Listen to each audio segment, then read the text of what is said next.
ప్రకృతి వ్యవసాయ ఉత్పత్తుల ద్వారానే ఆరోగ్యవంతమైనటువంటి సమాజ నిర్మాణం జరుగుతుందని ప్రకృతి వ్యవసాయ ఉత్పత్తిదారుల సంఘం మార్కెటింగ్ మేనేజర్ నిరోష అన్నారు.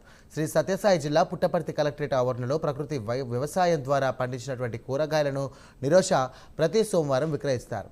ఇక అక్కడికి వచ్చే వారికి అవగాహన కల్పించారు. ప్రస్తుతం పరిస్థితుల్లో ఉన్నటువంటి ప్రకృతి వ్యవసాయం ఆవశ్యకతలు ఎంతో ఉందని నిరోష అన్నారు.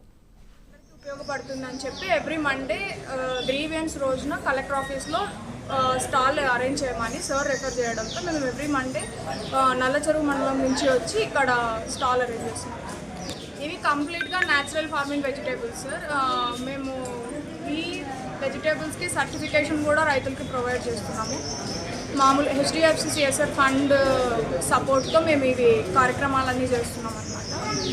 ఇవి నల్లచెరువు మండలం నుంచి పంతుల చెరువు గ్రామము, టీవీపల్లి గ్రామము, ఓర్వాయిపల్లి గ్రామ పంచాయతీల్లో రైతుల దగ్గర నుంచి మేము కొనుగోలు చేసి ఈ అమ్మకం జరిగిన తర్వాత